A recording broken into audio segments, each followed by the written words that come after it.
இத மாதிரி நம்மளை சுத்தி நடக்கக்கூடிய விஷயங்களை நீங்க தெரிஞ்சுக்கணும் அப்படின்னு நினைச்சீங்கன்னா மறக்காம பிரபா டாக்ஸ் சேனலை சப்ஸ்கிரைப் பண்ணி சப்போர்ட் பண்ணுங்க. நீங்க இருக்கீங்க அப்படிங்கிற நம்பிக்கையில தான் நான் இங்க உட்காந்து பல விஷயங்களை எடுத்து தைரியமா பேசிட்டு இருக்கேன். சப்போர்ட் பண்ணுவீங்க அப்படின்னு நம்புறேன். நன்றி.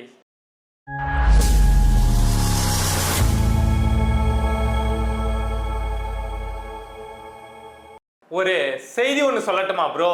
இப்போ நான் சொல்ற சீனு எக்ஸாக்டா நடந்தது அப்படின்னு நமக்கு தெரியாது. ஏன்னா நம்ம வந்து சபரீசனுடைய ஃப்ரெண்டு கிடையாது. ஆனால் கிட்டத்தட்ட இதே மாதிரி ஒரு சீனு நேத்தியோ அதுக்கு முத நாளோ ஸ்டாலினுக்கும் சபரீசனுக்கும் இடையில நடந்திருக்கு. ஒரு 6 மாசத்துக்கு முன்னாடி திமுக என்ன பிரச்சாரத்தை எடுத்து வச்சாங்க அப்படின்னா, வெல்வோம் 200 படைப்போம் வரலாறு அப்படின்னு பேசினாங்க. அதுக்கப்புறம் ஒப்பீனியன் போல் வர ஆரம்பிச்சதுக்கப்புறம் திமுக வந்து 170 ஜெயிப்பாங்க, 180 ஜெயிப்பாங்க அப்படின்னு சொல்லப்பட்டது.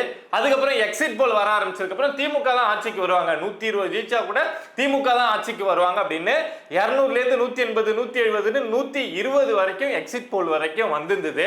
பட் இந்த சீன்ல என்ன நடந்திருக்கு அப்படின்னா, சபரீசன் அவர்கள் உங்களுக்கு தெரிஞ்சிருக்கும் 2021 பிரசாந்த் கிஷோர் வந்து திமுகவுக்கு வந்து அந்த ஸ்ட்ராட்டஜி வேலை அப்படிங்கிறத பார்த்தாரு.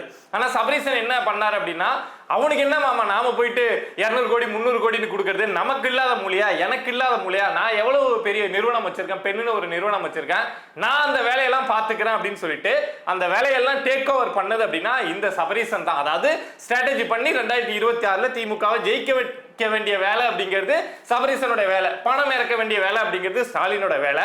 சோ அந்த வேலையை பார்த்துட்டு இருந்த சபரீசன் அவர்கள் யார் ஆட்சிக்கு வருவா அப்படின்னு சொல்லிட்டு ஒரு இன்டர்னல் ரிப்போர்ட் எடுத்திருக்காரு. என்னத்துக்குப்பா, இன்னும் ஒரு 2-3 நாள் ஆச்சு அப்படின்னா ரிசல்ட் வந்துடும், ரிசல்ட்லயே அவங்க தெரிஞ்சுப்பாங்க. எதுக்காகப்பா அவசரமா இன்டர்னல் ரிப்போர்ட்லாம் எடுத்து இதை தெரிஞ்சுக்கணும் அப்படின்னா காரணம் இருக்கு. அதை அடுத்து சொல்றேன். அதுக்கு முன்னாடி எதை மாதிரியான சீன் நடந்திருக்கு அப்படின்னு சொல்லிடுறேன். ஸ்டாலின் அவர்களை சந்திச்ச சபரீசன் பெண் நிறுவனத்துடைய இயக்குனர் அவர் என்ன சொல்லியிருக்காரு அப்படின்னா, இந்த முறை நம்ம ஆட்சிக்கு வர்றது அப்படிங்கிறது சாத்தியம் கிடையாது மாமா, நம்ம போட்ட ஸ்ட்ராட்டஜிலாம் இருக்குல்ல அது வந்து அங்கங்க ரொம்ப தவறா போயிடுச்சு, மக்கள் வந்து நமக்கு எதிராக ரொம்ப கோபத்தில் இருந்ததுனால, ரொம்ப நம்ம ஆட்சி 5 வருஷம் ரொம்ப அமோகமா இருந்துட்டதுனால மக்கள் வந்து எல்லாரும் நமக்கு எதிராக வாக்களிச்சிருக்காங்க. ஸோ இந்த முறை நம்ம ஜெயிக்கிறது அப்படிங்கிறதெல்லாம் தாண்டி இந்த 100 சீட்டு 90 சீட்டை தொடுறதே ரொம்ப கஷ்டமா இருக்கும் அப்படின்னு சொல்லிட்டு என்னுடைய ஸ்ட்ராட்டஜி வந்து ரொம்ப எங்கேயோ ஒரு தவறு பண்ணிட்டேன், அதை தாண்டி நம்ம ஆட்சி மோசமா இருந்திருக்கு அப்படிங்கிற மாதிரி ஒரு சீன் வந்து கிரியேட் ஆகிருக்கு. ஏன்பா ரிசல்ட்டுக்கு 2 நாளைக்கு முன்னாடியே ஏன் இவ்வளவு வேலை செஞ்சு இதை செஞ்சாங்க அப்படின்னு உங்களுக்கு கேள்வி வரலாம். அதுக்கான காரணத்தை சொல்றேன். பட் அதுக்கு முன்னாடி என்ன அப்படின்னா, இந்த விஷயம் சபரீசன் ஸ்டாலின் அவர்களுக்கு கொடுத்த இந்த இன்டர்னல் ரிப்போர்ட் கூட்டணி கட்சிகளுக்கெல்லாம் தெரிய ஆரம்பிச்சதுக்கு அப்புறம் தான் நீங்க பார்த்துருப்பீங்க, நேற்று ஒரே நாளில் திருமாவளவன், சிபிஐ, சிபிஎம், இந்த மறுமலர்ச்சி திராவிட முன்னேற்ற கழகம், அப்புறம் பிரேமலதா விஜயகாந்த் எல்லாருமே நேற்று ஒரே நாளில் நிறைய விஷயங்கள் அப்படியே இவ்வளவு நாள் இருந்த ஆத்திரத்தெல்லாம் கொட்டின மாதிரி கொட்டிட்டாங்க. ஸோ இந்த இன்டர்னல் ரிப்போர்ட் அவங்களுக்குலாம் தெரிய ஆரம்பிச்சதுக்கு அப்புறம் தான் 5 வருஷமா தான் இவங்க செஞ்ச நல்லது கெட்டது, நல்லது கிடையாதா, இவங்க செஞ்ச கெட்டதுக்கெல்லாம் கூட நின்னோம், இந்த தோல்விக்கும் நம்ம தான் காரணம் அப்படின்னு வந்து சொல்லிடுவாங்க. சோ அதை சொல்லிடக்கூடாது அப்படின்னு சொல்லிட்டு தான் இந்த கூட்டணி கட்சி தலைவர்கள்லாம் நேத்துல இருந்து கொஞ்சம் அவங்களுடைய கஷ்டத்தை, மன வருத்தத்தை வெளியில சொல்லிட்டு இருக்காங்க.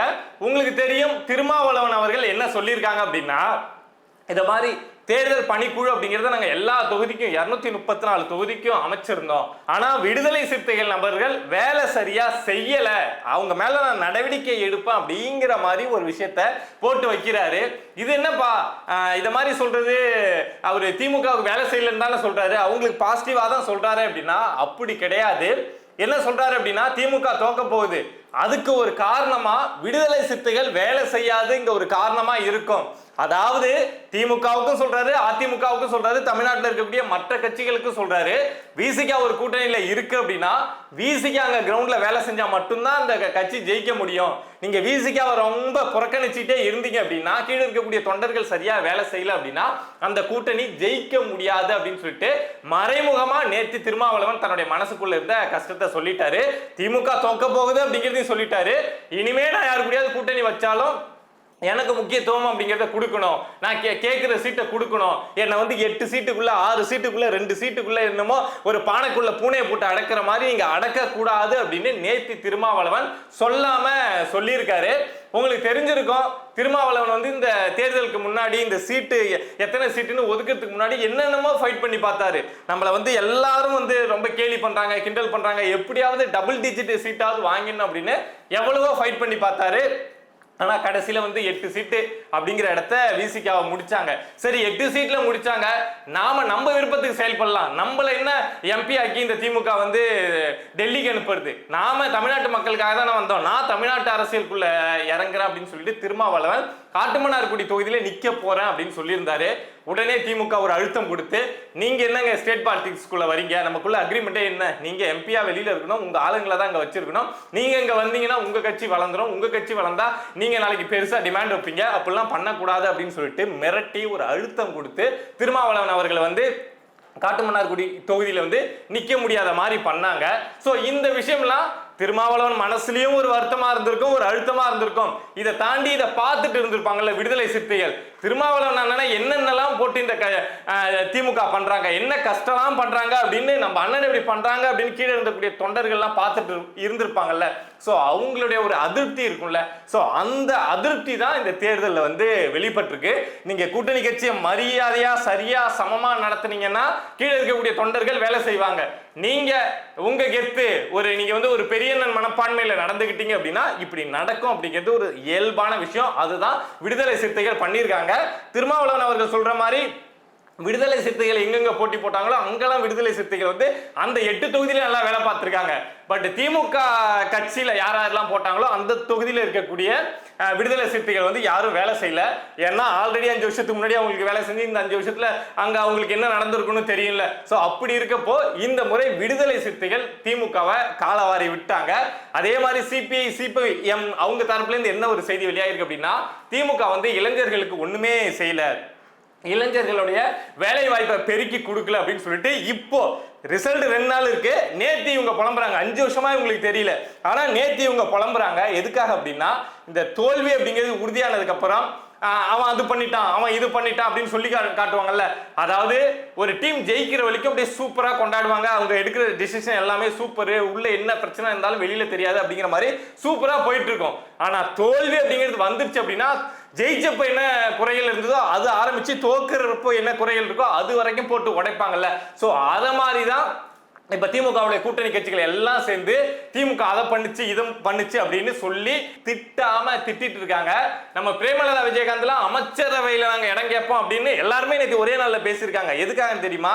திமுக அமைச்சரவையில கிடையாது, இவங்க இருக்கிற 10 சீட்ல 8 சீட்டு இவங்க ஜெயிச்சிட்டாங்க அப்படின்னா நாளைக்கு அதிமுகவுக்கு இன் கேஸ் வந்து ஆட்சி அமைக்க வந்து ஒரு 5 சீட்டு 8 சீட்டு தேவைப்படுது அப்படின்னா நான் அங்க கேட்பேன் அப்படிங்கிற அளவுக்கு இப்பவே நான் யார் எனக்கு அமைச்சரவையில ஒரு வேலைங்க ஹங்கு அசம்பிளி உருவாகிற மாதிரி இருந்தா யார் எனக்கு அசம்பிளியில வந்து நீங்க அமைச்சரவை கொடுக்குறீங்களோ அதை நான் செய்வேன் அப்படின்னு அவங்களும் இங்க திமுகவுடைய தோல்வி வந்து உறுதியாயிடுச்சு அப்படிங்கிற விஷயத்த சொல்லியிருக்காங்க. அந்த தோல்விக்கு ரொம்ப கஷ்டப்பட்டு பாடுபட்டவங்க பிரேமலதா விஜயகாந்த். உங்களுக்கு தெரிஞ்சிருக்கும், பிரச்சாரத்துல எல்லாம் நம்ம ஸ்டாலின் அவர்களுடைய ஆட்சியில என்ன குறைய கண்டுட்டீங்க, அங்கங்க கற்பழிப்பு நடக்குது, கொள்ளை நடக்குது, போதைப் பொருள் நடக்குது அப்படின்னு இந்த திமுகவுடைய தோல்விக்கு ரொம்ப கடுமையா வேலை பார்த்தவங்க பிரேமலதா விஜயகாந்த் தான். அவங்க வந்து இப்ப அமைச்சரவையில இடம் கொடுக்கணும் அப்படின்னு வந்து நிக்கிறாங்க. சரிப்பா, ஏதோ காரணம் இருக்குன்னு சொன்னீங்க, ரிசல்ட் வந்து நாளைக்கு வரப்போகுது, ஏன் 2 நாளைக்கு முன்னாடி இந்த வெற்றி தோல்வியை தெரிஞ்சுக்கிறதுல திமுக இவ்வளவு ஆர்வமா இருக்காங்க? என்ன காரணம்? 2 நாள் வெயிட் பண்ணா தெரிஞ்சுட்டு போலாமே, மற்ற கட்சிகள்லாம் அப்படித்தானே தெரிஞ்சுக்கிறாங்க, மக்கள்லாம் அப்படித்தானே தெரிஞ்சுக்கிறாங்க அப்படின்னா நாம தெரிஞ்சுக்கலாம். ஒரு எக்ஸாம்பிள் ஒன்று சொல்றேன். ஒருத்தன் ஒரு வீட்டுல இருக்கான் அப்படின்னா திடீர்னு அந்த வீட்டுக்கு யாராவது புதுசா வர போறாங்க அப்படின்னா அவன் வீட்டுல சரக்கு அடிச்சிருந்தான் அப்படின்னா பாட்டில்லாம் அங்கங்க இருக்கும், இல்ல சிகரெட் பிடிச்சிருந்தான் அப்படின்னா அங்கங்க அந்த துண்டுலாம் கிடக்கும். அவன் வந்து தலவாணி போடுறவனா இருந்தான்னா அங்கங்க செவுத்துல தூக்கி போட்டு வச்சிருப்பான். இந்த மாதிரி அவன் கட்டப்பழக்கம் உள்ளவனா இருந்தான்னா வீடு ஃபுல்லா அங்கங்க ஏதாவது இருக்கும்ல. புதுசா திடீர்னு யாராவது முக்கியமானவங்க வீட்டுக்குள்ள வராங்க அப்படின்னா அதெல்லாம் எடுத்து மறைக்கணும்ல. அவனுக்கு வந்து கொஞ்சம் டைம் அப்படிங்கிறது தேவைப்படும்ல. ஏன் அப்படின்னா நாம தான் திரும்ப ஆட்சிக்கு வர போறோம், இந்த இடத்த என்ன 1000 கோடி ஊழல் டாக்குமெண்ட் இருக்கா, இருக்கட்டும்டா நம்ம ஆட்சி தான்டா, இன்னும் 5 வருஷம் கழிச்சு அப்புறம் பார்த்து போண்டா அப்படின்னு அலட்சியமா இருந்திருப்பாங்கல்ல. ஒவ்வொரு அமைச்சரும் ஒவ்வொரு எம்எல்ஏவும் ஸ்டாலின் குடும்பமும் என்ன நினைச்சிட்டு இருந்திருப்பாங்க, அடுத்த 5 வருஷம் நம்ம ஆட்சி, நாம ஏன் நம்ம ஊழல் அடிச்சதை மறைக்கணும், அதெல்லாம் டாக்குமெண்ட்லாம் ஒளிய வைக்கணும், எல்லாம் அப்படி கிடக்கட்டும், இன்னும் 5 வருஷம் கழிச்சு பார்த்துக்கலாம் அப்படின்னு இருந்திருப்பாங்க. ஆரம்பத்துல ரொம்ப கான்ஃபிடென்டா இருந்தாங்க, அப்புறம் கொஞ்சம் கான்ஃபிடன்ட் லெவல் கொஞ்சம் கம்மியாச்சு. எக்ஸிட் போல் வந்த உடனே இன்னும் கம்மியாச்சு. ஸோ இனிமே நம்ம அந்த கான்ஃபிடென்ட்லாம் வச்சுக்கிட்டு ஒன்றும் பண்ண முடியாது. ஸோ என்னன்னு தெரிஞ்சுக்கிட்டு அதுக்கு ஏற்ற மாதிரி கொஞ்சம் சூதானமா இருக்கணும் அப்படின்னு சொல்லிட்டு ரிசல்ட் நமக்கு எதிராக வருது அப்படிங்கிறதுனால இந்த என்னென்ன விஷயங்கள் செஞ்சிருக்காங்களோ அதெல்லாம் எந்த அளவுக்கு மூடி மறைக்க முடியும், என்னென்ன செஞ்சு தப்பிக்க முடியும், நாளைக்கு அதிமுக ஆட்சிக்கு வராங்க அப்படின்னா அவங்க நம்மளை நோண்டி நொங்கெடுக்காம எப்படியா இருந்தாலும் ஒரு 4-5 அமைச்சர்கள் சிக்குவாங்க ஏதாவது பிரச்சனையில. இவங்க என்னதான் எல்லாத்தையும் போட்டு எடுத்து கொளுத்துனா கூட ஏதாவது இருந்து டாக்குமெண்ட்ஸ் இருந்து மாட்டுவாங்க. பட் எல்லா அமைச்சரும் மாட்டிடக்கூடாதுல்ல, சபரீசன், உதயநிதி, ஸ்டாலின், கனிமொழி இவங்கெல்லாம் மாட்டிடக்கூடாதுல்ல. ஸோ அதுக்கு என்னென்ன வேலை செய்யணுமோ செய்யறதுக்காக தான் 2 நாள் முன்னாடியே இந்த ரிசல்ட்டை தெரிஞ்சுக்கிட்டு உண்மையா என்ன ஒரு விஷயம் சொல்றாங்க அப்படின்னா நாளைக்கு நேரம் ரிசல்ட் என்ன அப்படின்னு நமக்கு தெரிஞ்சிடும். பட் அதுக்கு முன்னாடி சில விஷயங்களை சொல்லிடுறேன். இவங்க சொல்ற மாதிரி திமுக வந்து ஒரு பெரிய டஃப் ஃபைட்டு கொடுப்பாங்க, ஒரு சின்ன எட்ஜில தான் இங்க வந்து யார் ஜெயிச்சாலும் ஜெயிக்க முடியும் அப்படிங்கிறதுலாம் நடக்காது. இந்த முறை திமுகவுக்கு அடி வந்து ரொம்ப பெருசா இருக்கும் அப்படின்னு சொல்றாங்க. 2011 இருந்த அளவுக்கு இருக்குமா அப்படின்னா வாய்ப்பு கிடையாது. ஆனா அடி வந்து திமுகவுக்கு வந்து ஒரு பெரிய சர்ப்ரைஸை கொடுக்க போகுது இந்த ரிசல்ட் அப்படின்னு சொல்றாங்க.